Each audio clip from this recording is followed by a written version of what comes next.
নমস্কার বন্ধুরা, দুর্গাপূজা সিরিজের আরও একটা ভিডিওতে তোমাদের সবাইকে স্বাগত। দুর্গাপুজোর প্রায় 7 দিন বাকি, প্রস্তুতি একেবারে তুঙ্গে। আজ আমি তোমার নর্থ কলকাতার অন্যতম মেন মণ্ডপ শ্রীভূমি স্পোর্টিং ক্লাবের দুর্গাপুজো তোমাদের সামনে তুলে ধরবো। শ্রীভূমিতে কিন্তু লাইটিং এর পর্ব শুরু হয়ে গেছে, তাই একটু স্কিপ না করে দেখতে থাকো।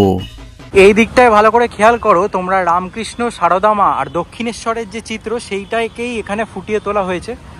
দেখো শ্রীভূমি ঢোকার মুখেই এখানে দেখো বিভিন্ন রকমের কাজ হচ্ছে প্যান্ডেলের। দেখো ক্রেন আনা হয়েছে, ক্রেন দিয়ে কিন্তু এখানে কাজ চলছে। আর একদম রয়েছি শ্রীভূমি ঢোকার মুখেই। এই হচ্ছে সেই স্বামী বিবেকানন্দের মূর্তি, দেখতে পাচ্ছ একদম মুখে রয়েছে। আর এখানে কিন্তু কাজ চলছে এই জায়গাটায়। দেখো বাঁশের প্যান্ডেল করা হয়েছে। এইখানে দেখো ভোলে বাবার ত্রিশূল ডামরুকে কিন্তু ফুটিয়ে তোলা হয়েছে। জুম করে দেখাচ্ছি, ভোলে বাবার ত্রিশূল ডামরু এইসব দিয়ে কিন্তু লাইটিংটাকে ফুটিয়ে তোলা হয়েছে। আর এখন একদম ওয়াচ টাওয়ারের কাছাকাছি চলে এসেছি। দেখো সামনেই ওয়াচ টাওয়ার।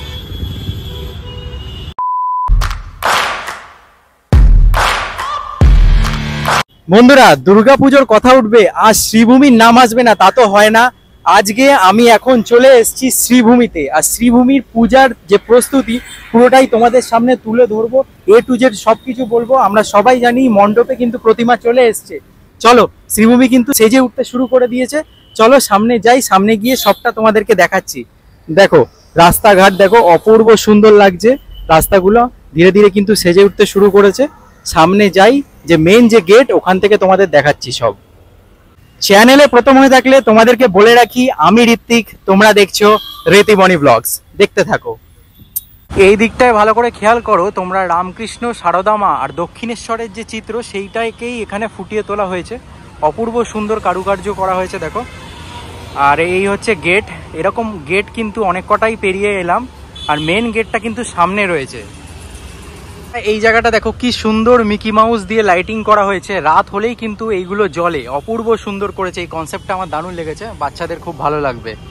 এই জায়গাটায় দেখো, এই জায়গাটায় আবার ভোলেনাথের লাইটিং করেছে, কি সুন্দর লাগছে। এগুলো রাত হলে এর একটা অন্য রূপই ফুটে উঠবে। অপূর্ব অপূর্ব। বন্ধুরা, শ্রীভূমির এবারের থিম সম্পর্কে আশা করি তোমরা সবাই জেনে গেছো। নিউ জার্সি অর্থাৎ আমেরিকার স্বামীনারায়ণ মন্দির। এখন দাঁড়িয়ে রয়েছি শ্রীভূমির গেটের সামনে। এই গেট দিয়েই অনেক মানুষ প্রবেশ করে, তোমরা দেখতে পাচ্ছ। আর এইখানে কিন্তু লাইটিং এর কাজ অলমোস্ট শেষের দিকে। প্রতি বছরের ন্যায় এবছরও আমেরিকার হিন্দু মন্দির দেখার জন্য শ্রীভূমিতে প্রচুর ভিড় হতে চলেছে। দেখো শ্রীভূমি ঢোকার মুখেই এখানে দেখো বিভিন্ন রকমের কাজ হচ্ছে প্যান্ডেলের। দেখো ক্রেন আনা হয়েছে, ক্রেন দিয়ে কিন্তু এখানে কাজ চলছে। আর একদম রয়েছি শ্রীভূমি ঢোকার মুখেই।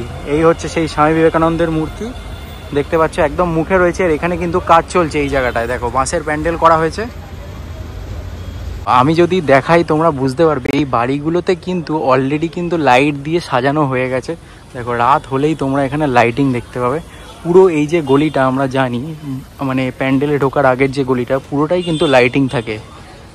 আমেরিকার স্বামীনারায়ণ মন্দিরকেই শ্রীভূমি স্পোর্টিং ক্লাব এইবারে ফুটিয়ে তুলেছে। এই মন্দিরের উচ্চতা প্রায় 110 ফুট। মন্দিরের একদম উপরে একটা ধ্বজ তোমরা দেখতে পাবে। যেহেতু পবিত্র হিন্দু মন্দির, ধ্বজা থাকাটা তো স্বাভাবিকই। মন্দিরের কাজ যদি তোমরা ভালোভাবে খেয়াল করো তাহলে বুঝতে পারবে খুব সুন্দরভাবে, নিখুঁতভাবে কিন্তু মন্দিরটাকে ফুটিয়ে তোলা হচ্ছে এখানে। আমি জানি না তোমরা ক্যামেরায় কতটা বুঝতে পারছো। তোমরা যদি সামনে থেকে দেখতে তাহলে তোমাদের পুরো রিয়েল মনে হতো এটাকে। এমনভাবে এখানে এই দাদারা কাজ করছেন। আর মাত্র কয়েকটা দিনের অপেক্ষা, তারপরেই এই মন্দির সর্বসাধারণের জন্য উন্মুক্ত হয়ে যাবে। যদি মন্দিরের ভিতর দিকটায় একটু চোখ রাখি তাহলে তোমরা দেখতে পাবে কাজ কিন্তু অনেকাংশে বাকি রয়েছে এখনো। কিন্তু চিন্তার কোনো বিষয় নেই, রাত জেগে হলেও 1 থেকে 2 দিনের মধ্যে দাদারা ঠিক সব কাজ কমপ্লিট করে দেবে। চলো এবার তোমাদের বলে দিই তোমরা এই শ্রীভূমির ঠাকুর দেখতে হলে কিভাবে আসবে। দেখো নিয়ারেস্ট স্টেশনের কথা যদি বলি বিধাননগর স্টেশন, তোমাদের ট্রেন ধরে কিন্তু বিধাননগর স্টেশনে নেমে পড়তে হবে। স্টেশনের বাইরে থেকে শ্রীভূমি আসার জন্য ডাইরেক্ট অটো বাস তোমরা অ্যাভেলেবেল পেয়ে যাবে। এছাড়াও নিয়ারেস্ট মেট্রো স্টেশন হচ্ছে শোভাবাজার সুতানুটি। শোভাবাজার মেট্রো থেকেও তোমরা ডাইরেক্ট অটো বাস পেয়ে যাবে শ্রীভূমি আসার জন্য।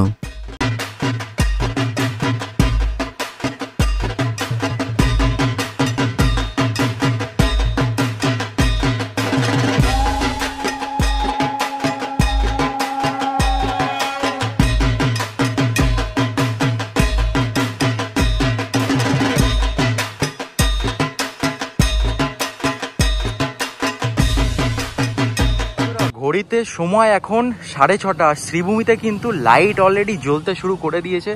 দেখো কি সুন্দরভাবে বাড়িগুলোকে সাজিয়েছে। আমি কিন্তু একদম মণ্ডপের সামনে এখনো যাইনি, একেবারে সামনে যাই তারপর তোমাদের দেখাচ্ছি।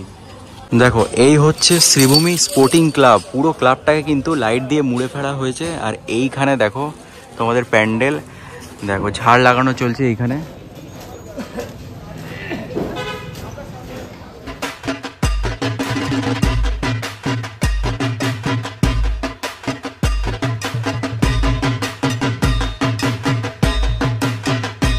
দেখো শ্রীভূমিতে আসার যে রাস্তা, সেই রাস্তা কিন্তু অনেকাংশে সেজে উঠেছে। তোমাদেরকে দেখাচ্ছি একবার, অপূর্ব সুন্দর লাগছে। দেখো সব লাইট কিন্তু জ্বালানো হয়নি, কয়েকটা লাইট এখানে জ্বালানো হয়েছে। দেখো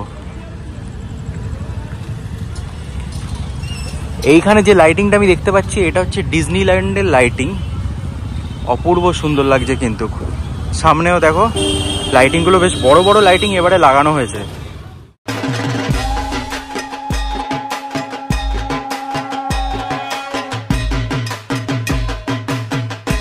এইদিকের যে লাইটিংটা করেছে এটা সম্ভবত তারাপীঠের লাইটিং, যতটা আমি বুঝতে পারছি। অপূর্ব সুন্দর লাগছে। এইখানে দেখো ভোলে বাবার ত্রিশূল ডামরুকে কিন্তু ফুটিয়ে তোলা হয়েছে, জুম করে দেখাচ্ছি। ভোলে বাবার ত্রিশূল ডামরু এইসব দিয়ে কিন্তু লাইটিংটাকে ফুটিয়ে তোলা হয়েছে। আর এখন একদম ওয়াচ টাওয়ারের কাছাকাছি চলে এসেছি। দেখো সামনেই ওয়াচ টাওয়ার।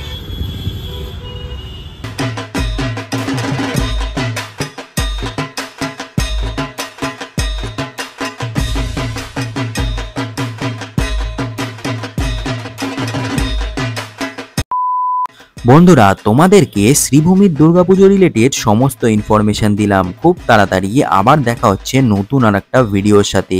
কলকাতার সমস্ত পুজো তোমরা আমার এই চ্যানেলের মাধ্যমে দেখতে পারবে, তাই চ্যানেলটাকে এখনই সাবস্ক্রাইব করে নাও।